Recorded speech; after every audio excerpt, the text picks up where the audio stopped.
నమస్తే, మీరు చూస్తుంది సుమన్ టీవీ. నేను మీ కీర్తి. నాతో పాటు ఉన్నారు ప్రముఖ ఆధ్యాత్మికవేత్త డాక్టర్ అనంతలక్ష్మి అమ్మగారు. నమస్తే అమ్మా. నమస్కారం తల్లి.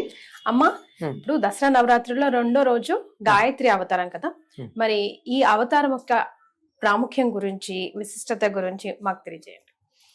ఇది విజయవాడలో అలంకరించేటటువంటి అలంకారం అమ్మ. మొత్తం మహాశక్తి ఏదైతే ఉందో చైతన్యం ఒక్కొక్క సందర్భంలో ఒక్కొక్క రాక్షసుని సంహరించడానికి ఒక్కొక్క అవతారాన్ని ధరించి వచ్చింది.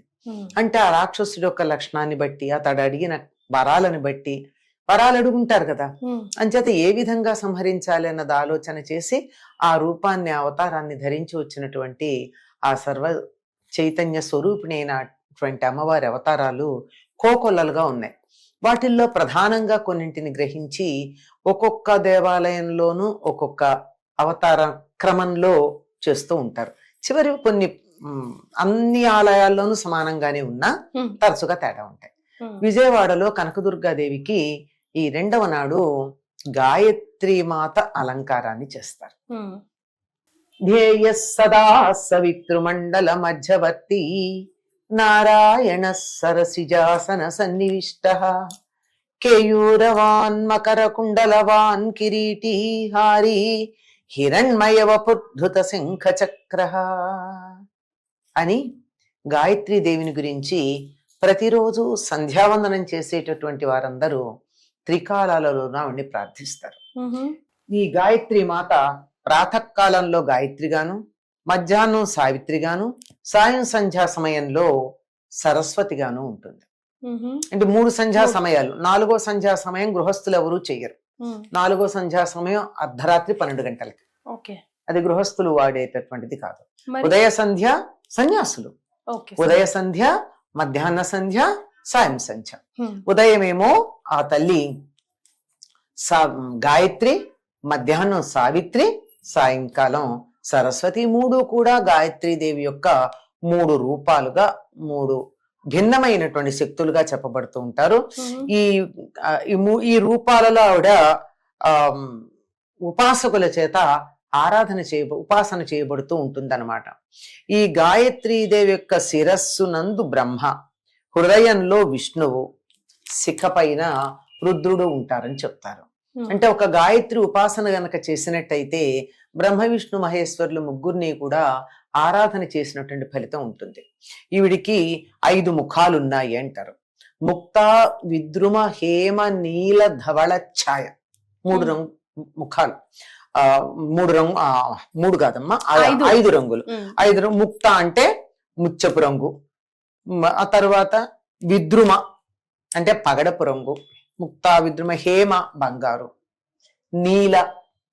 నీలము, ధవళము తెలుపు. 5 రంగుల ముఖాలతో ఆవిడ ప్రకాశిస్తూ ఉంటుంది. గాయత్రీదేవికి 5 ముఖాలు ఉన్నట్టుగా మనం చూస్తూ ఉంటాం. ఈవిడ ఎలా ఉంటుంది అంటే 5 ముఖాలు కలిగి ఉండి శంఖం, చక్రం, గద, అంకుశం అనేటటువంటి 4 ఆయుధాలను చేతుల్లో ధరించుంటుంది. శంఖం, చక్ర, గద వరుసగా చెప్పుకున్నాం కదా. పాశ, అంకుశాలు, పాశం కూడా ఉంది. వీటిని ధరించి ఆ గాయత్రీదేవి రూపం మనకి దర్శనమిస్తూ ఉంటుంది. గాయత్రిని వేదమాతగా చెప్తారు.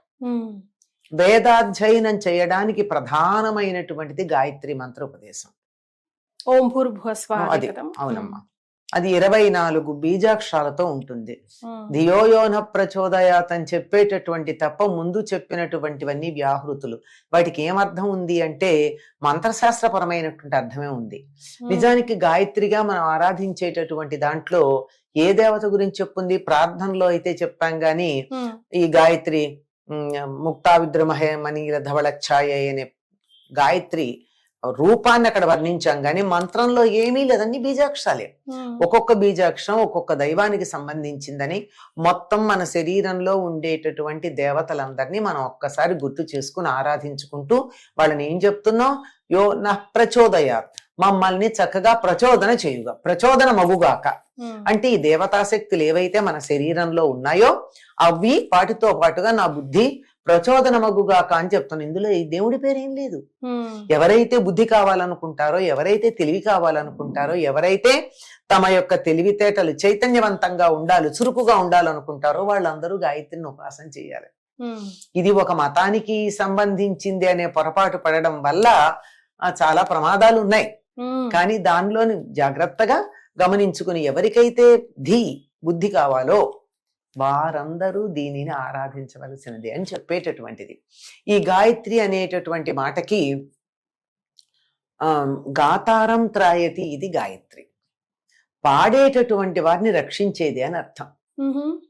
ఈ గాయత్రి మంత్రం యొక్క సూక్ష్మ రూపం ఏమిటంటే ఓంకారంగా చెప్తారు. ఓంకారం మనలో నడుస్తున్నంతసేపు మనం రక్షించబడుతూ ఉంటాం. ఏమిటి ఓంకారం అంటే మనలో ఉచ్ఛ్వాస నిశ్వాసాలే ఓంకార స్వరూపంగా ఉంటాయి అని. అటువంటి గాయత్రి పరమం మంత్రం, గాయత్రిని మించినటువంటి మంత్రం మరొకటి లేదని చెప్పారు. మంత్రరాజంగా చెప్తారు. నమాతు పరదైవతం, తల్లిని మించినటువంటి దైవం గాని గాయత్రిని మించినటువంటి మంత్రం గాని లేదని మనకి చెప్పడం జరుగుతూ ఉంటుంది. అటువంటి గాయత్రి రూపంలో రెండవ నాడు అమ్మవారి యొక్క చైతన్యాన్ని ఈ అలంకారంతో, ఈ రూపంతో ఆరాధించడం అనేది విజయవాడ కనకదుర్గ అవతారాల్లో మనకి రూపకల్పన చేసి మన కళ్ళ ముందు ఉంచటం జరుగుతుంది. ఈ గాయత్రి దేవి కిందాక మీరు అన్నారే ఓం భూర్భువ స్వహ అని చెప్పి, ఆ మంత్రాన్ని దర్శించినటువంటి ఆయన ఎవరయ్య అంటే విశ్వామిత్రుడు. విశ్వామిత్రో ఋషి అనే విశ్వామిత్రుడు ఈ మంత్రాన్ని దర్శించినటువంటి వాడు కనుక అందరికీ కూడా ఇది ఉపాస్య దైవంగా చెప్పబడుతూ ఉంటుంది.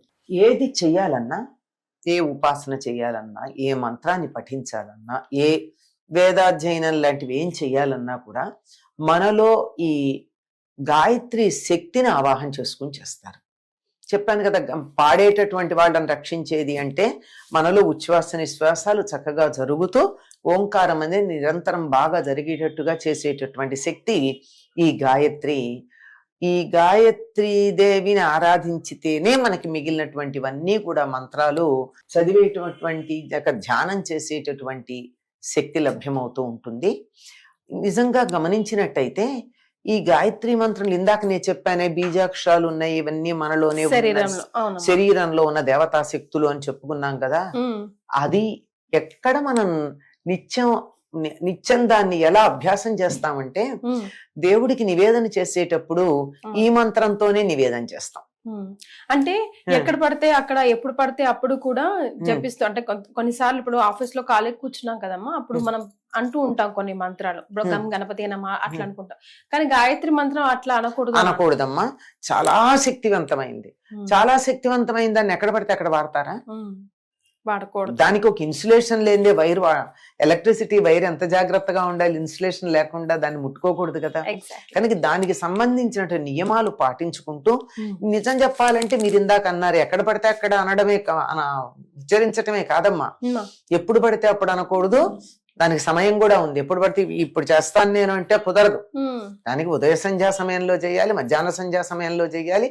సాధారణంగా ఈ ఒడుగు అదే ఈ మధ్యాహ్నం 2 పూట్ల సంధ్యావందనం చేసేవాళ్ళు కూడా మధ్యాహ్నం చేయరు సాధారణంగా. ఎందుకంటే ఉద్యోగాలు అవి చేస్తూ ఉంటారు, కరెక్ట్ ఆ సమయానికి కుదురుతుంది, కుదరకపోతుంది. అందువల్ల ఉదయమే దానికి సంబంధించిన ప్రాయశ్చిత్త మంత్రాలు ఏవో చెప్పుకుని చేసేసుకుంటూ ఉంటారు.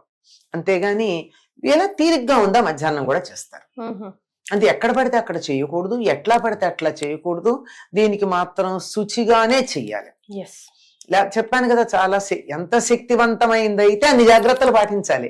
శక్తి లేనిదైతే పర్వాలేదు, ఎక్కడ పడితే అక్కడ పాటించడం. మీరు ఎక్కడ పడితే అక్కడ చదవడం గురించి మాట్లాడుతున్నారు, రింగ్ టోన్స్ గా పెట్టుకుంటున్నారు. అది కూడా చాలా భయంకరమైనటువంటి పద్ధతి. మనం ఏ పరిస్థితిలో ఉంటామో తెలియదు, మన ఎదురుగా ఉన్న వాళ్ళు ఏ స్థితిలో ఉన్నారో తెలియదు. మనం ఫోన్ పట్టుకెడితే ఎక్కడ పడితే అక్కడ పట్టుకెళ్తాం, ఎక్కడుండగా ఫోన్ మోగి ఆ మంత్రం వస్తుందో తెలియదు. పైగా దాన్ని మధ్యలో కూడా ఆపుతాంగా, మధ్యలో ఆపితే తప్పే కదా. అంచేత ఇట్లాంటివి అతి ఉత్సాహం అంటారే, అతి సర్వత్ర వర్జయేతని ఈ అత్యుత్సాహం ప్రకటించడం అన్నది అది సరైనటువంటి పద్ధతి కాదమ్మా. గాయత్రి మంత్ర జపం ద్వారా ఆ 4 వేదాలు చదివినటువంటి ఫలితం లభిస్తుంది అని చెప్తారు. ఓ ఇప్పుడు అందరికీ వేదాలు చదువుకునేంత తీరిక ఉండదు కదమ్మా. 12 ఏళ్ళు ఇంకే పని లేకుండా, ఇంట్లో వేరే పని కూడా లేకుండా, నిద్ర లేచినప్పటి నుంచి చదువుకుంటూనే, సమయానికి ఎవరో ఒకళ్ళు ఏదో పెడుతూ ఉంటే తింటూ ఉండి చదువుకుంటే, గురువు దగ్గరుండి 12 ఏళ్ళు పడుతుంది వేదం చదువుకోవడం. మరి అట్లాంటిది 4 వేదాలు చదవాలంటే చాలా కాలం, జీవితం అంతా అయిపోతూ ఉంటుంది. కొంతమంది 12 ఏళ్లలోనే చాలా వరకు చదువుతారు అనుకో. ఎంతో వేద చాలా వేద మంత్రాలు లుప్తం అయిపోయినాయి, మనకు కనపడకుండా పోయినాయి. అంటే ఉంటాయి ఎక్కడెక్కడ ఆకాశిక్ రికార్డ్స్ లో ఉంటాయి తప్ప మానవులకైతే అందుబాటులో లేవు. ఆ ఉన్నవి చదువుకోవడానికి ఇంత సమయం పడుతుంది. కనుక నాకు వేదాధ్యయనం చేసినటువంటి ఫలితం రావాలి, అంతా చదవలేను, కొంత భాగం చదువుకుంటాను అని అనుకున్న వాళ్ళకి గాయత్రి మంత్రం గనక చేసినట్టయితే 4 వేదాలు చదివినటువంటి ఫలితం లభ్యమవుతుంది. చాలా చురుకుగా ఆలోచించగలుగుతారు, చాలా తెలివితేటలు లభ్యమవుతాయి గాయత్రి మంత్రం చదివినందువల్ల. అయితే అమ్మ, ఇప్పుడు ఇళ్లలో పూజ చేసుకుంటారు కదా, నవరాత్రులు అమ్మవారిని నిలబెట్టుకుంటారు కదా, మరి గాయత్రి అమ్మవారి అవతారం వచ్చిన రోజు మనం ఏమన్నా ముఖ్యంగా పాటించవలసిన నియమాలు ఏమైనా ఉన్నాయా? మామూలుగా అమ్మ దసరా దీక్ష తీసుకున్నటువంటి వారు పాటించే నియమాలు, ఎవరికి వాళ్ళు వేరే నియమాలు పెట్టుకుంటారు కదా. మరి ఒక పూట భోజనం చేస్తాను, లేదు అసలు చేయకుండా ఉంటాను, ఫలానా ఆహారం తింటాను, ఫలానా తిన్ను, ఏవో నియమాలు పెట్టుకుంటారు కదా.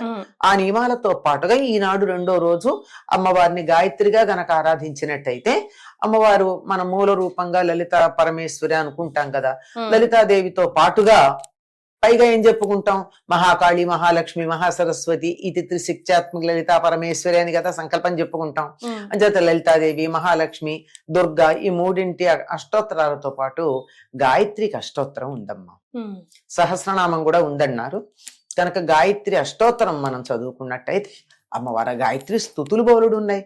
ఇందాకనే ప్రారంభంలో చదివాను, జయస్తదా సవిత్రమండల మధ్యవర్తి అని.